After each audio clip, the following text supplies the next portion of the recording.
ketia panso kamu ema ketia pa our fidi in to Sompa FM and TV why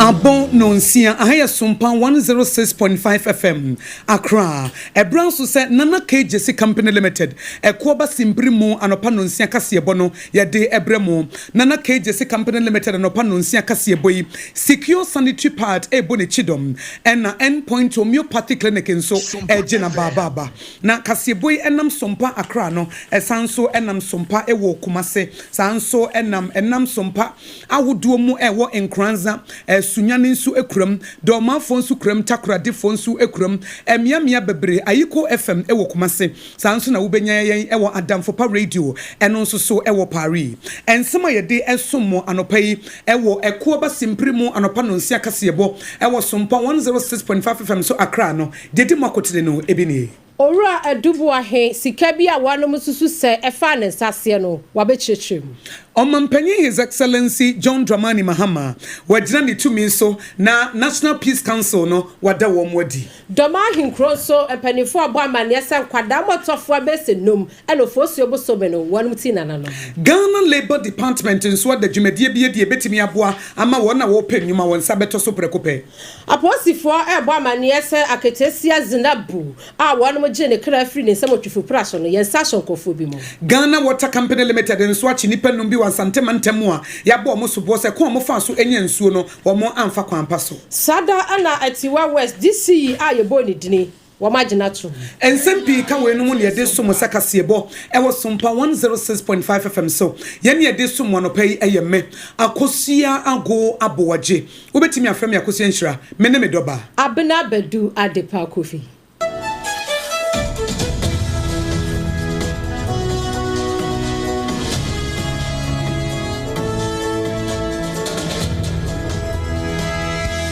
Afei ensem ne nkyeremu enie Omampanyi His Excellency John Dramani Mahama ejane tumi so na National Peace Council wada womodi na sa National Peace Council yo mo na ebe ya pamfo a wo be hwese Ghana sumdwe hu nsem ebetimi CP esita na bedwafo wo mo yedumi ensa na sa body yeda wo mo di enra na no na Jubilee House mampanyi ebo amane se wo hwe omayi pressure kese e wo ha political pressure no a amanyesimu to da bia na wo hwe na emu aye hyehye no a National Peace Council ayo madwuma no omasede so omode niam beto ba bieto na emfranto wade to council nanim se wo mo ne eku ahodo wo mo predodo amamuo ebiti se electoral commission interparty advisory committee IPAC for National Commission for Civic Education NCCE wo mo no mo nyina ento kese enko nakra na Ghana sumdwe nsu entimenyina na so na eno achi no na National Peace Council ye wo mabai wo mo baba besom wo mo nyina wo mo na so amampanyi sade to wo mo nim se bokun sensem sakasaka ne huroye ama ne mo so ewo boko no eno nso wo mo nyoma fam die biara se be ya sumdwe mapanso ebe ye adwuma na mampanyi tumi a wagina so no ayi sampanifo yi a wo mo ba besum nipa be yedumi ensan Reverend Dr. Emmanuel Fianu wono ene ye dwamtirani edema wo mo ena Reverend Dr. Dela Dogbe a wono eye PhD wono nso ebegyinam Apostle Eric Kwabena Nyameche eka ho Bishop Dr. Victor Osei Alhaji Movi Mohammed bin Salih Sheikh Salman Mohammed Al Hassan Sheikh Amadu Shabu so eka ho ena eye numo blafo akotia ono nso di mutintemai Lendate Dr. Abubakar Omar Al Hassan George Francois so ka ho Susanna Yite Nana Efa Apente wo munyina ka bedwafo dum yensa o mampanyina agina ne tumi so ayi wo mo se National Peace Council no manyina so enya adwuma so ne adwumade na Ghana sumdwe enya na so bi na abusua wo ensam foforo mu no ye nyina ye nim se kane no wapani no wada National Signals Bureau no eye owura kwabena edubu ahe ne ho ansensem asese iyoko wanom akache ene ade na kwakwatwene waba emontre aba be kire nsem bia wonam ne nsa no krata so ede epiedwa na wose 49.1 million Ghana cedis bia eno no eka ne kwa adubo no ho ma ne yeduba akono wa kire die enti enam so ema yesusu sika no fa ne nsase wose ebra 2024 yekoto aba no wadi sika ne bi etua empenifo ka na de tienie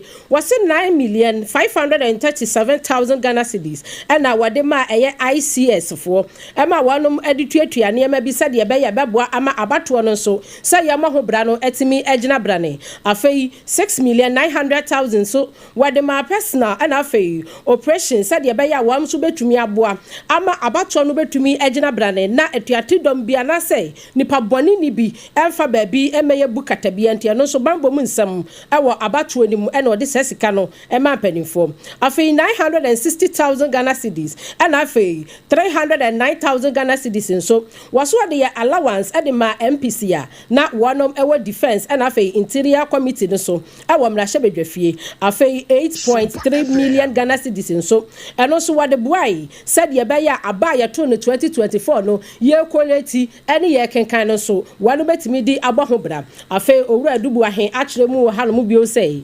5,135 Ghana cedis no eno so wade ma omanpanini a yayi ni sesei 2024 ya to abani wiye afei ka bia wanom edema ye ma womo edimi di djuma wase Land Cruiser GXR na ka ho bi ena afei 2024 Nissan Petrol eno so eka ho bi ntisasika no ena no so wade etoye na owura edubu ahe akire mu sei sasika ya wabubu ni tochi uka ni nyina ebomu a eno ana ye 49 million Ghana cedis ya wanom ka ho asem sei wadane ne nkwantai na sansem ya wakyerɛkyerɛ mu wase pii di akire no ono ne die tie wode sakrata yi ba ye ne se wode besan ne ho afiri sasika 49 million Ghana cedis ne mu enye se sika no mane ne nkwanta anase wono akasa ene di ye na de odi sika ne ye no eno wakyerɛkyerɛ mu ye to kase bono eso na ye duro sentimentem Ghana Water Company Limited for say wo mu ye adwuma so ne adwuma den se de be ya wo mu nsuo mu de mo manfo no nipa bi mfa sebo akwanso na wo mu enha wo ma chi nipa num bi wan sentimentem a ya bo wo sobo ye de wo makwa koma se Central Police Service for say wo mu nyansem no mu hwehwemu na ensuo no wo ma chi bi e de akọ wo mu fie wo bra Ghana Water Company Limited for enim ho hwe eno na acting regional chief manager Mami Innocent bra wo mu te sasem no wobo police fo aba so wo ka wo ho ebro mo ka wo tripam ho no enanam so ama sa nipa ye kwoche wo mo ye chi bi ewo denyame ena afen so kwada so estate ena santase apre ho nyina ye kwoche wo mo a wo ma twe nsuo aba wo mo fie wo mo adwumam wo bra enye Ghana Water Limited fo ena mo mutumi krata Ghana Water Limited in Kwabata Ashanti South region. And the district Kumasi Central District Police team no to me illegal operator na customers they've been engaged in illegal connection and na senior rati and was yes charge you if you move by the charge no but payment no amount e bi nsumpo de ye bomb amanie se DBC no maye no omojitu mu no man si office class or mobile the search agency na was say to me edi omofa emma kwan so na ye bi omodo police station no ebi mu to me eke come fast to me etua payment no emma mo no ye to me eje emma mo receipt emma ye jaye omo after they were demanded they were cautioned say ni omo ye no enye na kakra wo ho ne ye gidi say we nye bibia ebe ye once ye Akosua ye mpabate wo Ashanti North Swami enso bia no so be undertake this initiative maybe bia ne ye guy ye Akosua ye on to say you bet to me this illegal means no aba the minimum level na you bet to asekra to say ya dia e bi ye nyapa ye okobo da ho ne say isu ye bibia Ghana Water you for if you ensem fata so be the park to find this so and they are twins you ana or the betons you amobi abra onye na said ye obi bia woni mo bi say oh yes sir bi say no bomodin a ni ya so Eni ayeti ye Sompa yenem sini Ebeneza owusu ansa wani Ashanti Regional PR Ghana Water Company Limited oru apadina etwetwe nkomo no de safutu mu omanfo efa ensuo hu dwumadie serebe ya mechi wuntum se wafa kwati kwanso atwe nsuo e de akofie ananse wadwumam na abusua ye beka ya bese abosube ba konie na opiemu wo finfini mantem chufu praso emesini ni mu a arehusem bi epie honi nyina ne se aketesi a wanya mfinhia no aduonu ebaako Zinabu Tahiru eni ni dini eja wadane demu ade chenye na wati nananom siadu a mpanifo kwaye wo mu hu eye tadua mu bo ha ibie afa super guru wa ne nchen na apple na ne phone enka ne ho na omen post adwumaku a wanom ewo mfinfini mantem Central North Region Police Command wanom abbo wo mu ho so sabram no kasai wo mu saka eye mema mienu bia wanom susu se wo mu na sebi mpredu ya sasa abonfo samu wanom ediye Richard ama ewo mfinhia no aduonu enan yensa asodimo afei Isaac ahin dodo na afra the fresh boy wono so yensa asodimo na ebra posifo ne wanom twetwe nkomo bisa wanom no sede ntia enam so ma wanom gi aketesie ekwan free ne nsam no na wanom kire mu sei wanom pode wanom mu hwio na mom owura ba ku bi a waka wanom ho a wosusu se woye madam ni wanom na sha wanom ese wanom kwadi sa ya obisa no na wanom kire mu no so a wanom kwa madam no hokora akwaje for gas esa kwa mo de be ya ketesia no na so no sade wanom wura dem ho na ketesia no peso kire wanom champion caress no na nam so ma wanom so timi yes bibisa na opani a wanom piemo ewa chufu pra so ekuresi ne badwane mu a posi adwumako no DCOP Abraham akwai wane samtwerefo atwetwe nkomo ekire mu so omugu so a wo hwehwe mu de besi ekire bia no wo mema empanifo asoate ne nsam eni nipa menu na ya che omo no na ba kontre se abaria no eyo bia wase ne pepen enti no ase ohunu se eye ne mpna but na abaria no so emfa no ho emma no enti no ohun na danfo bi na obo na manye so me pa abaria so asa abaria no cheche no enti no bo me kwan ben so na me fa metime enya no ena na danfo no ka so okay ende ye mfa no mama no betimi aboa na why for guest se ye enim no enti na ma abrante no so ede na adwene ba na so odiniti eje enti no omo contract sa malam no enti malam no o ma so fa Webra na branch na atua na gise no atua but still na se na adro no enka papa antina ma branch no kra na afi na bemu ye bunya na opegen because no nimsa anka wa tuatua sika mamalam ne di anka bibia be koyie but na enkoyie antina according to a branch no o se na damfo no be ka che se girl no ewu na malam no ene na damfo no ekwo se omo ekwa sesa na adwene but omkodu ho no na se gidigidi bi ebai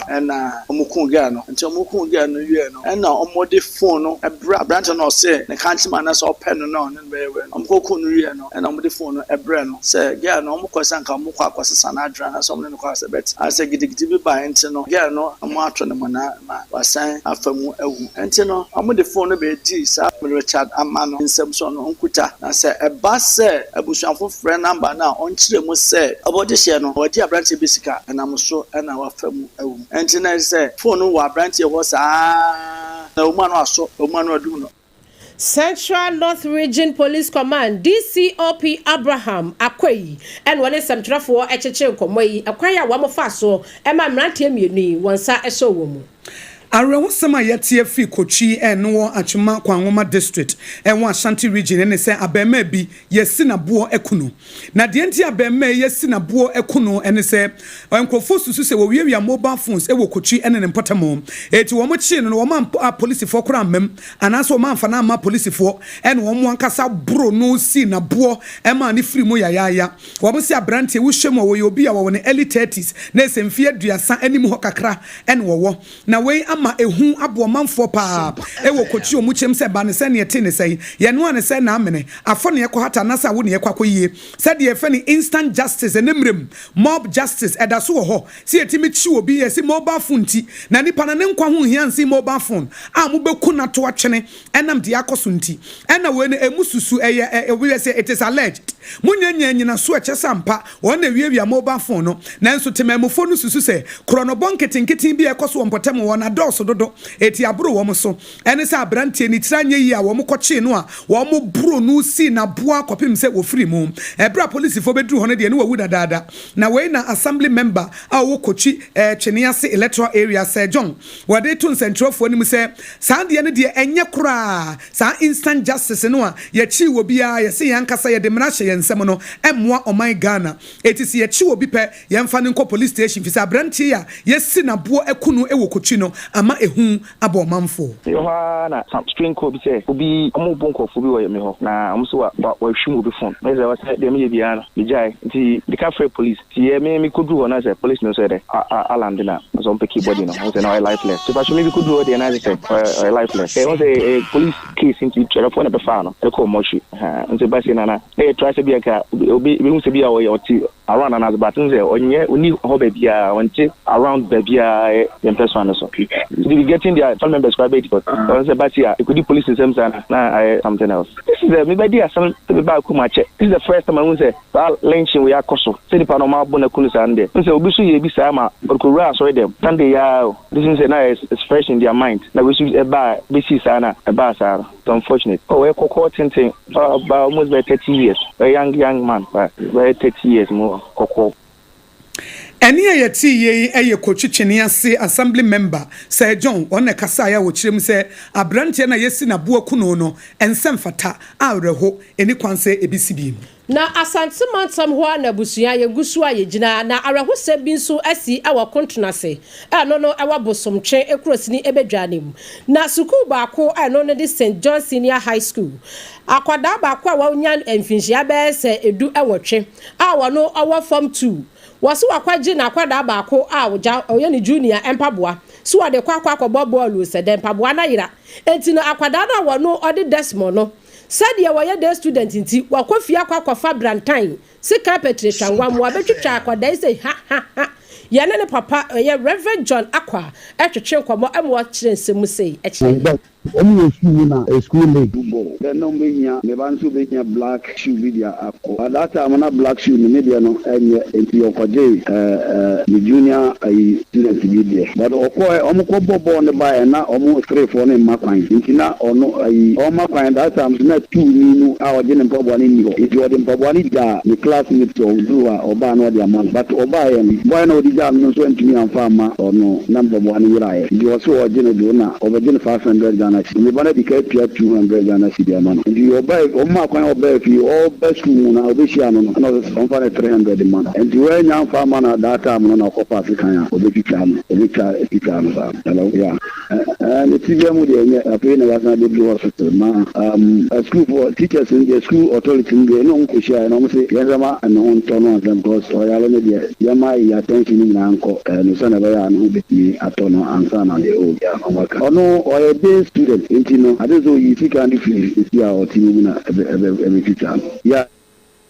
openi akasa ye Reverend John Akwa wono ne ba na wopiemo ewo St John Senior High School no wa kontenase ewa asante emantemu bosom twekrosi ebedwane mu a ne ba kwa sukuu kwaje na danfo mpaboa na danfo ibufu ye ema wakofa brantan ebetwitwane no ne sompa kase etwetwe sankomo me kan wo se sompa kase bona na KJC company limited ko ba simprimo anopa no nsia kase bo na wotie secure sanitary part ebo ne chidom na endpoint homeopathic clinic nso gina baba ye home so ye ba ye beto aso munde dinam se menya foreign call hello papa wodoba do be ani o se me feel London ekọ US o na no kwade wo kunkura fa me bo mamania na papa mo hote sei awurade aduma haboko na ko jejesi ekọ bo simpene mo de woton adansi ho niam no nso wo hye ho de wo hye ho ekọ ba besi wo bo aduma kura sere kane no a na wodru US won so manfo bo ndin sa na papa US hakura de na ko jejesi company limited agi ba bia wo Holland, Germany, France, Italy, London, Canada. Eba adensi ho niam dia. Obia se na kojejesi company limited. Na matese wo bie depo kesie bi e wo Akosua. E ho na wo bia koto adensi ho niam. Na eye no kura papa. No kura pa. a police station in Chenhua. Hey, a kuoba sempre monono. Onye mereda. She, where Kurano, me and somewhere and will be and for Yao. Baku a Buakwasa Passi Kumasi, and Bakuso Pokrasa and Kranha. Obiase, Nana Kodoja see a Bemaba, a Wadensium, what on cement, iron rods, banding wires, and Nadua plywood and just said about dance roll. Tis a BB, they share a dance here, said the Korea. The pony in answer, a to football, would go come more, what could you free? Akra we Akosua depo any pokrasi de anokra to nkyanya wasa obu akoteman Tantra Hill Iron City amanfrom wasa bie depo kese so e wo Koshiman Kumasi sepase depo nokra da nkyanya ebisu magazine road head office no wa bie depo kese so e wo da de ntam edwesu Akra road femesa opposite Alhaji Celia ampaba meboshen Tanoso Breman and Amanfrum. Numbers of man for the fray 0244 313 752 and 0244 41 93. Nana Koje Jesse Company Limited. Hey, a Kuabas in Primono. Kweku, minim so why she. Me craman nane. Now so ebony show one basso. Manihon Sepeno. Ebony condoms comes in different flavors and available in all pharmacies, chemical shops, over-the-counter shops, and pubs. For bulk purchases, contact 055-230-0075. Ebony condoms, Ghana's most pleasurable condoms. Make it worth it. We got peppermint, strawberry,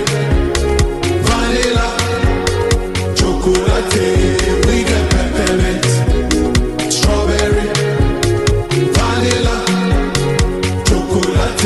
It only the view means a condom. The condom mulia then it's not on, but it also got as a condom. Hey, medo. Edrano pa wutimi to boase. Echichiwusi o. Do. Na so ni se me de yas toothpaste and the brush and the twitwi mesima minya homka.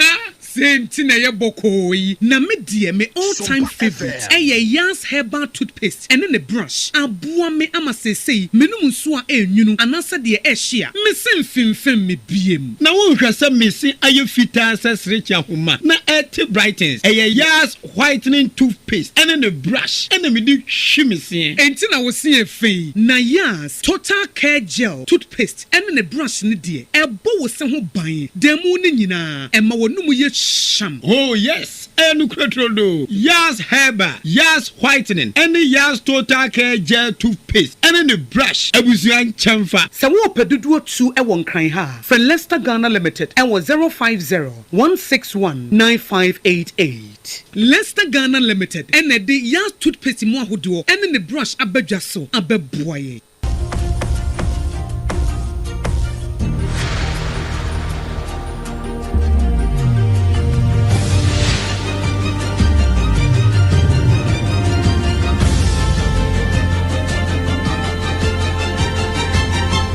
Sompa TV, Emma Aketiapa. Abusia Emma Aketiapa apa yeto samno eso ewon sam fofromo ede amawo na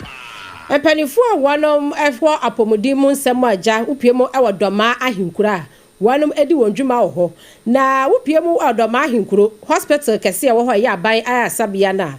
neonatal and intensive care unit ye twaniti ya eka ne niku empanifo akasa kiremu se ofosuo bosome no na wanom edisi ho na wanom hwaye abata ya na sapemfo a wanom ba wo so ene ekwan ya wanom fa so timiti na nanom nsiedo afei emofran totofo anso a wanom ewo ye no wanom so ti na nanom nsiedo a na areho wanom so ofosu obusumi nim no abata makomako num ene wanom ma ene ti na nanom nsiedo enam so ma ya areho sempa Madam Anna Opokua ene samtrofo atwetwe nkomo a wekire mu se ebi wo hanom a wamanyam na ayi wamo bra so wamo ba be wo sa na wamo se bibi de awo mredro sadean enu bi na wamo de eka mofra na nam so ma mofra ni ti na nanom nsiedo one Sompa kase e kire ni nsemu asankasa in general no enye because na be bosumi ya yesimu April bosumi ya yesimu ya hwere nkola be 5 ni nyina ne se omo maame no mo be wo no mo asa woro mere duro seden omasa asa ne sunsunsanso no a affect nkwala be 5 ama maame na aboa ne ho aba wo so wokofie sapan asa titiri mu no yesi eje bibidodi but enye ni nyina na yefo aso se yenye awo mere duro no ne okotete bre wuni maduro ne aduro ahane ko a wakeka abom ode bre wa wo de akosa se wo pese wo mere ni nyina achi ne susukura esandu bewie hospital.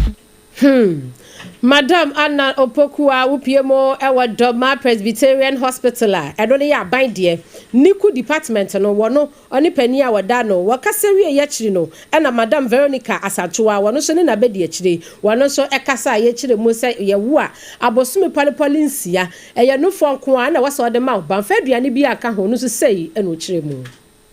Bia ye bodaru say ye man no ankosi osumi nsia ansana ye de aduane foforo aka ho unless say ebia maame no ye wo circumstances bi o ha maame ne be wo na no fuso ma ye be try nu bebre still na emma and the doctor for ne nurse for ne nim do mbe ya mbe ma aka na didi but maame a wa wo ani no fuso e ba kama de ye encourage say obe ma aka no fuso saa osumi nsia ansana osumi nsia ne sia wa started the aduane a emu emre Cocoa, Tom Brown, and you need a baby, which made the emo, soya bean, frafa, neman baby, no one can even memory soft light kakra, now or the ama acolano. Ne cramono, Madam Veronica, at your footway, equama batine. Na akra no first week of life no yare binom ekọ sema abunu akra ni be yellow ne honam mu be yellow eye conditions bi ekeka boma e de sa de ne ba enti se maame ko fi na hu se wo ba no ne ni aye yellow ne honam ne namu aye yellow a parchment na ho emfa ne nkosi awiem bebre na donkra ne nkosi awiem se yellow na aye na wi abona ebekọ esrem se mo yesa na mo ha nkra no.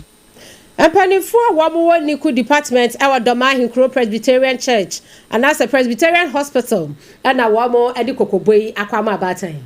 Honorable Dennis Asare wono na ya assemblyman ewo Doma Kraso abatom peso wo Doma Hinkro Kropomu a ewo Bono for region Potamoho na wo de atom na hyebedwani Honorable John Kwame Edujak anim se oni municipal chief executive se mesemada mikromafo wo mo bre ade ba ko se kane enyina so eti enkoye low voltage no eti ofreje kura wo de nam gumu ade enche na apro amane emanyina ayebasa ena clinic ebesum ayarefo no so eno nso wo mu hia se ebetimi atremu ne ebeyensie eti wade na de srede eto nsentrofo anim na minister ensuya kokrosu ankwana ya wasa major problem say eh yankwana ye nkrodo do na utimu say aduma o ma honorable member because ensuya kokrosu akro na no extension biama na isi na abekton kro ni say low talent say omudu na te say wom treating aduma even bobo kranso nti samle ya abrowa yipoma kwa ni ma nyama nya akoda dia yanya bibibia say MCO say presiding say MP yanya bibibia accordingly no meaning say somebody modern money for extension of light. Eni ye Honorable Dennis Asare wono na ginemu ma de hye wo Doma Kraso constituency wo Doma Hinkro eno de said dia to dwase wo so hawnie eti wo de fa Sompa FM so fi say ye de community development here ye pa kromafo asetemu yedie eno so wo gidie se empanifo wo mpotem ho no begina wo na so no mo de Sompa abrewo na wo obi maiso no Vatican City ebusia ho ene yakwa wie kase yi na inyina nim se Pope Francis okọ de bofo enchen no Andram ena cardinals ni nyina ehia ye wo mo hyase akora ena no brada anwumbre ni wo mo hyase ye ho amane ne amane ase wonom beto aba ne wo mayi pope foforo na enra wonom nyina ehia ye a wonom eto wo mo abawie ye na wonom si bibi a wonom tui se ehye yi afei wonom hu ya ne se ade nyina ada ne tuntum na wonom enim die mu no wo mo se ewusie no eye tuntum a na kyese aba na wo mo to ye no wamanya obi a obeye popu enti na wose wonom sanso eto ne foforo enti empanimfo yi echire mu sei ene day a menewo ekasei edaya wadai wonom anopa won beteki wom breakfast na wom wie breakfast ne a na wonom sanso akwa kohye mu na wom sanso ato aba ne biewu na wonom chire mu se enra no ebra wom kwakwa to aba no cardinals ni nyina mako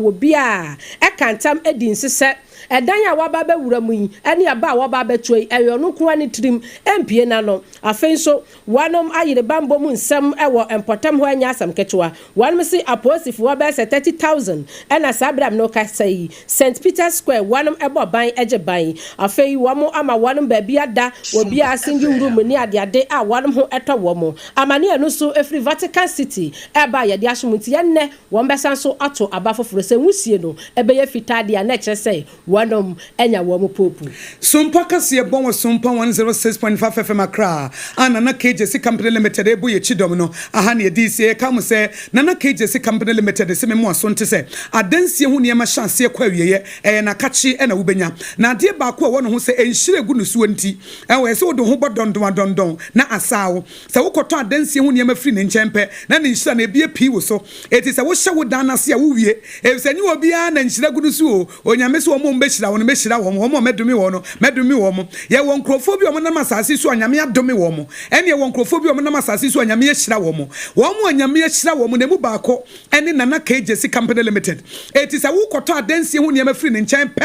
na enhira na bia be bata wo ho eti wo dan wo to foundation no adrum finfin no aboso na wawie eti say ye nadoa plywood sahodo building wire cement iron rods roofing sheets eko ba simprimu na no Pentecost asafore ho no kwa asore ye born na baso sentiofo wo munsu eso mu ye sentio steel wo say outstanding services woni ye de ma wo ya ma trailer ya ma truck evi say eko ba simprimu adwuma no woni mu pa enye nwanwasa ne nkrabata nyina apete wo Ghana ha kumase enkran tamale ye baabia na depo akese Nana KJC Company Limited abie no Ghana ha kaso de ne kohye Tantra Hill de kohye baabia kohye mazin so amikumase wa bie depo akese a wosom etimese fa ho bodondon na dondon ensao eko ba simprimu nie sa fe na wo si dan na pafutuo ne akwankyere nso a na waba wudim obi wo ho a ona na ensi dan wo maami ensi dan wo papa ensi dan eti wo afa na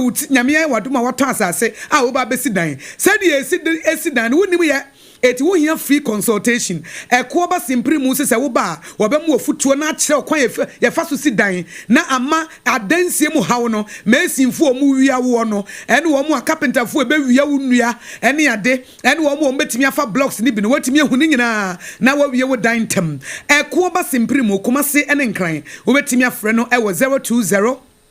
4355040 020 4355040 Nana KJC Company Limited Ekoba Simprimo enono na emanyina yenim sese wunya no menopause dia ene abusumi bia ubecha epokoko no so se wucha wan hwe ya na enidane ene infection fo no mu didi wachi eti se de be ya wo ye Egypt fo hu se Israel fo mu cha epokoko no na Egypt fo esa wo mo Pharaoh ene ne dom na enso so no ebutugu wo mo so eti se wucha pokoko no a eya make sure so oba with the secure sanitary part ena esiesie wo ho se with the secure sanitary part esiesie wo ho a woda na wada wonante confidently ena boldly adentia secure sanitary pad no e wo pel cotton bia esemu eti echeche no me no na ene te se gel no na ama ho ye hwenhwenhwam eti infections de wona ne tonkwanta na apae na wonim ade ba ko ne se secure sanitary pad no ye made in Ghana ha ya ne ye no na woni boss say hey etimo ye sure say secure sanitary pad no Ghana ha ne ye no no secure sanitary pad no proudly made in Ghana and Ghana ye the state of the art equipment and ye de and a state of the art technology and ye keka edisi ani eti say wo your bana bosumi akwantio wo pese wo feel secure na wutimi dia kokodro nante wo sha atade fita say eye heavy flow say ye light flow ne nyina wo benya ne kama ye wo convenient sizes mienu ye wo long and extra minty no so emu hyehyehye kama na no makoma kudumienu na ehyem secure sanitary pad ye ni ho agro with secure sanitary pad ladies we are secured enunti yasom na wudu supermarket ahodoɔ corner shops ɛna malls ahodoɔ any online shop dia na ɛno ano no wo ma ne kɔ secondary school a ɛyɛ akai secure sanitary pad wo ba tan wo so pe bia ɛyɛ secure sanitary pad bɛmɛ na sabri ya Mother's Day ɛba kwasi day Mother's Day ɛne wo sesa secure sanitary pad na wa hyehyɛ na wa package ne kama na wo de akwakɔ kya wo dɔfo ɔba na wo ba bɛware no no wo yire na wo de akwakɔ ma no ɛyɛ secure sanitary pad we are secured na adeɛ ba ko no sɛ wonim sɛ homeopathy Queen Elizabeth no a wanya ne ba bi kro no wono na homeopathy na ɔde yɛ adwuma o eti nya nwanwa sɛ na akato na bro no anya 100 years enti end point homeopathy say Ghana had the eba homeopathia why is a kokromoti wusan ho bopa enye yie enti end point homeopathy clinic Dr. Dubuatin wo bo adwuma nkasa na adwuma wo bo e was spinters baby e friend share signboard no e ho ye bro no bi di wuduro na busa se wo pe end point homeopathy clinic pe akwada akora be kirew na wo bo wuro ho a be ma de friend prostate no wote wo be ma prostate na wa benya prostate cancer ana wo nam ho a wo se ananse ene na menipaduam na mensa ye titriti na me na ye titriti ebi ana stroke na eba ukoko no enti ko end point homeopathy clinic na Dr. Dubuaten ya doctor fo ne nurse fo a wo mo bo adwuma ntena so nya adwuma ema end point homeopathy clinic say oba na ye screen you papa enu papa ye nto bi wo monten so ono na duro no wonya bi wo abonten end point homeopathy clinic yare bi a say ye kidney say ye liver problem say ye infections ema ne mema mo pa wo mo fo mo ni nche end point homeopathy clinic na ye nche mo tentem eti anopa ya fresesia na Dr. Dubuaten na obefa na wotimi asomo sompa eye 0244 867068 0244 867068 and 026 512 4657 026 512 4657 a man mema mo pa wo na nkrofo de wo etwa mompoa monko end point homeopathy clinic na aba wo afa ho afa oba ama difo atrofo a agi usika die nam se wo pa wo nti na ne nyina afiri ho homeopathy ene de behwe wo prostate liver kidney stroke BBR end point homeopathy clinic so wo kumasi ahenema kokoben ebe angel educational complex no na wodi wani a kire ho eti number ne ne abiem 0244 867068 0244 867068 yene de kaseboy ensomo no pay e wo Sompa 106.5 FM so akra eye me Akosua ago Aboagye me doba Abena Badu Adepa Kwofie na yehumi su ye ba de obokrata online portals any website stories abanyina Ghana Today ye de bebrem